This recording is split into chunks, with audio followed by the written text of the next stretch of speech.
Hello guys, स्वागत है आपका। तो गाइस, भले ही एमसीयू अपने awesome VFX scenes, story telling, comic references या तगड़े बैटल्स दिखाने में माहिर हो, लेकिन वो उतना ही ध्यान मूवी में डिटेल्स को ऐड करने में भी देते हैं। फिर चाहे वो डिटेल्स कोई पुरानी एमसीयू मूवी से ही हो या फ्यूचर को टीज करने वाले हिंट्स देना हो, एमसीयू अपनी हर कोशिश करता है हम फैंस को हर तरीके से एंटरटेन करने को। और गाइस, आज इस वीडियो में मैं भी कुछ ऐसे ही कोशिश करूंगा आपको 21 डिटेल्स एमसीयू की मूवी से देने को, जो आपने शायद नोटिस किए ही ना हो या फिर वो इतने डीप थे कि पहली बार में आप उन्हें समझ ही ना पाए हो। तो गाइस, चलिए अब इस वीडियो को शुरू करते हैं। नंबर 1, जब एंटमैन यहाँ एवेंजर्स फैसिलिटी पहुँचता है और वह फैल्कन से लड़ता है, तो वो इस सेम लॉक को फैल्कन के ऊपर यहाँ चार्ज करता है जो उसे होप पिम यहाँ इस ट्रेनिंग के दौरान सिखा चुकी है। Number 2, Thor versus iron man की इस एवेंजर्स 1 वाली फाइट में जब थॉर हेड अटैक मारता है यहाँ आयरन मैन पर, तब यहाँ आयरन मैन के हेलमेट में ये दाग हो जाता है इस अटैक के कारण। या फिर ये सीन देखिए जहाँ थॉर अपनी स्ट्रेंथ से ही आयरन मैन के मार्क 6 के हाथों के इस पार्ट को भी क्रश कर देता है। नंबर 3, वांडा जब थॉर को विजन दिखाती है, तब यहाँ हाइमडाल थॉर को एक बार ये बोलता है इंग्लिश डबिंग में कि you are a destroyer Odinson, see where your power leads us. और थॉर रैग्नारोक में एटलास वो थॉर ही था जो एसगार्ड को डिस्ट्रॉय होने देता है, जिस कारण इस विजन में हाइमडाल ने पर्टिकुलरली थॉर को इस डिस्ट्रॉयर वर्ड से डिनोट करके बोला था। यहाँ तक कि इससे पहले हाइमडाल ये भी कहता है, is it him, is that the first son of Odin, यानी कि क्या ये ओडिन का पहला बेटा है, ना कि पहली संतान। जिसका मतलब शायद हाइमडाल को हेला के बारे में पहले ही पता था जो ओडिन की पहली संतान है, या दो भाई होने के चक्कर में हाइमडाल ने ये कह दिया हो। यहाँ तक कि थॉर बिना म्योल्निर के लाइटनिंग एक्सेस करता हुआ दिखा है, जो उसके फ्यूचर के लिए हिंट था कि वो बिना म्योल्निर के लाइटनिंग समन करेगा, जो थॉर रैग्नारोक में हुआ भी।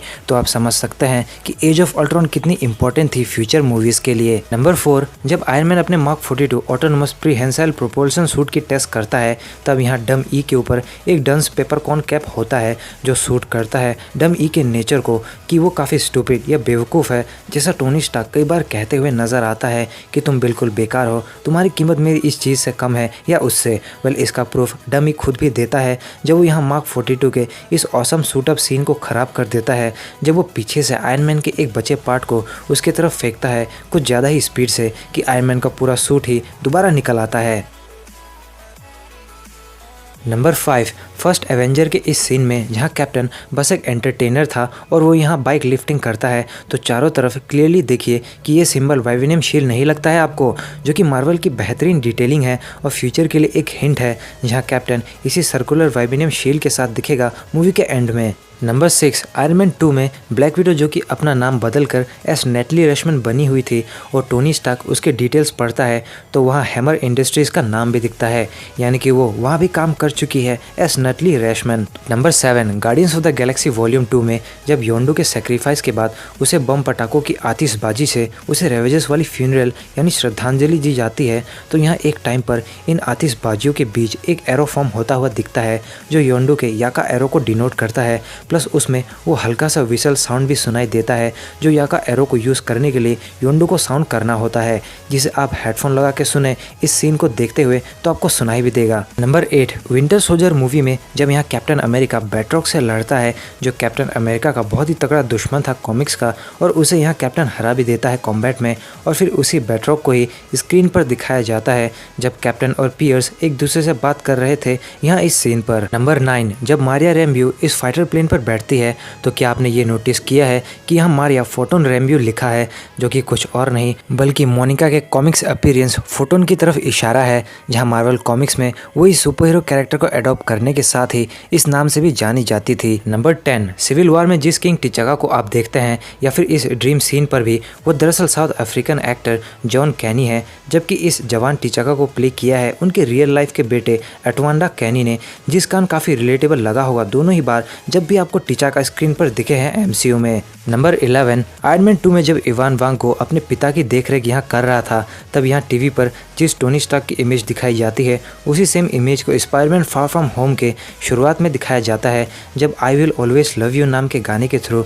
उन सभी सेक्रीफाइस हुए या एंड गेम में लड़े हीरोज को एक श्रद्धांजलि दी जाती है। नंबर 12, जब वार मशीन और आयरन मैन यहाँ गिरते हैं इस लड़ाई के बीच, तो यहाँ अगर आप ध्यान दें तो पेपर पॉट्स बिल्कुल चीखते हुए डर जाती है, मगर नेटली रशमैन यानी ब्लैक विडो डरने के बजाय कोई खतरा समझ के वहाँ अपने एक्शन मोड में आ जाती है बजाय डरने के, क्योंकि वो एक स्पाई है और शील्ड की ट्रेन एजेंट है जो डरते नहीं बल्कि दूसरों को डराते हैं। नंबर 13, वैसे ही आयरन मैन 2 में जब टोनी और रोड्स पार्टी के दौरान लड़ रहे थे तो वो दोनों ही एक दूसरे पर रिपल्सर्स अनलीश करते हैं, जिसके धमाके के कारण सब कुछ आसपास के 3 मीटर तक के अप्रॉक्स डिस्ट्रॉय हुआ। और वैसे ही जब विप्लैश का मार्क 2 सूट फाइनल बैटल में ओवरपावर कर रहा था उन दोनों को, तब टोनी उस मोमेंट को याद करके रोड्स को बोलता है हाथ ऊपर करने को, और वो दोनों रिपल्सर्स अनलीश करके एक ज़ोरदार फोर्स फील्ड क्रिएट करते हैं, जिसके धमाके के कारण विप्लैश खत्म होता है। तो आप समझ सकते हैं कि टोनी कितना अपने पास्ट के इंसिडेंट्स तक से सीखता है। नंबर 14, जब रैग्नारॉक में लोकी डॉक्टर स्ट्रेंज को मारने आगे आता है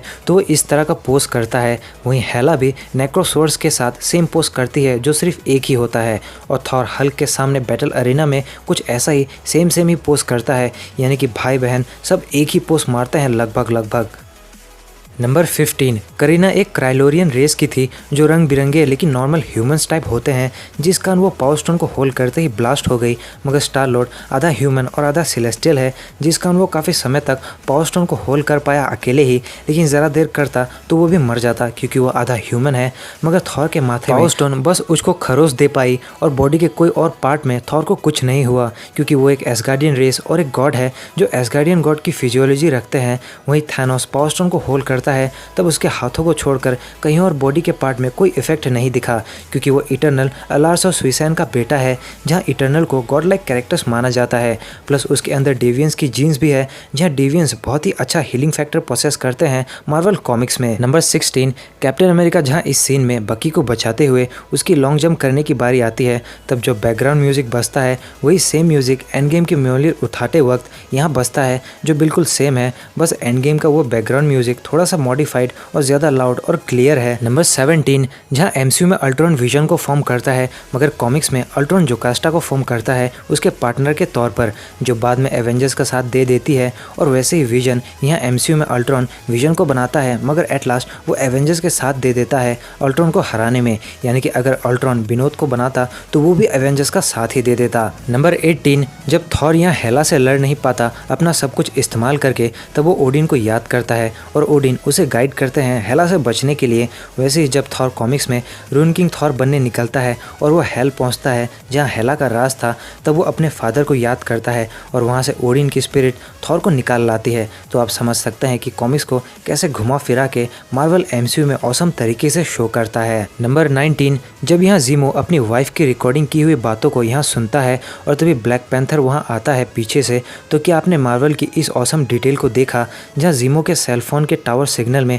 मुश्किल से ही बस एक ही डंडी थी, क्योंकि इतनी ऊंची हाइट पर आपको मुश्किल से ही नेटवर्क मिलता है रियल लाइफ में भी, जो बताता है कि मार्वल कितना सब कुछ परफेक्टली और रियलिस्टिक करना चाहता है अपनी मूवीज़ में भी। नंबर 20, जहां एंटमैन को बास्किन रॉबिन से उसके पास्ट के लिए निकाला जाता है जॉब से, तब यहाँ उसके डस्टबिन के थोड़े आगे जाते ही आपको यहाँ वॉल पे बोतल की पोस्टर दिखेगी, जो कि पिंगो डोस है, जिसे आपने द इनक्रेडिबल हल्क मूवी में स्टैनली को पीते हुए देखा होगा। ये वो फैक्ट्री तो याद ही होगा आपको जहाँ ब्रूस बैनर खुद काम भी करता था। नंबर 21, जब टोनी उसके पेरेंट्स के डेथ की वीडियो देखता है सिविल वॉर में, उसके बाद फाइट शुरू हो जाती है और वो एक मोमेंट पर विंटर सोल्जर को मारने लगता है, और इसी बीच आयरन मैन के रिस्ट से निकली मिसाइल के धमाके के कारण जब यहाँ ये लोहा गिरता है आयरन मैन के लेफ्ट लेग की तरफ, और थोड़ी देर बाद कैप्टन अपने शील्ड के जरिए आयरन मैन के लेफ्ट बूट जेट को डिस्ट्रॉय करता है। तो इसका प्रूफ आपको आगे आयरन मैन के हेलमेट में दिखता है, जहाँ यहाँ आप उस डैमेज पार्ट को डिनोट करते हुए देख सकते हैं। और फ्राइडे खुद भी बोलती है कि left boot jet failing, flying systems compromised. तो गैस ये थी 21 details that you missed in MCU से रिलेटेड एक वीडियो, जिसे मैंने अपनी आज तक की बनाई हुई वीडियोस के बीच कभी नोटिस करते वक्त नोट किया था, या कभी जिमी फैलन या कई दूसरे प्रमोशन के इंटरव्यूज़ में मैंने कुछ बातें देखी और सुनी, उनकी मदद से बनाई है। वेल, अगर आपको ये वीडियो अच्छी लगी हो तो वीडियो को लाइक और शेयर ज़रूर करें, साथ ही कमेंट करके बताएं आपको कितने फैक्ट इनमें से पहली बार पता लगे या पहले से कितने पता थे, और ये वीडियो आपको कैसी लगी ये भी हमें कमेंट करके ज़रूर बताएं। और ऐसे ही ऑसम और इंटरेस्टिंग वीडियोज़ देखने के लिए हमारे चैनल को सब्सक्राइब करके बेल आइकन को जरूर प्रेस करें, वरना मैं विनोद को बुलाऊंगा। साथ ही मेरे नए कॉमिक्स के चैनल कैप्टन हेमंत 360 को भी सब्सक्राइब करें, जिसकी लिंक डिस्क्रिप्शन में है, और नेक्स्ट वीडियो अब उसी चैनल में आएगी। तो गाइस मिलते हैं बहुत जल्द अगली वीडियो में। This is your captain signing off, take care, bye bye.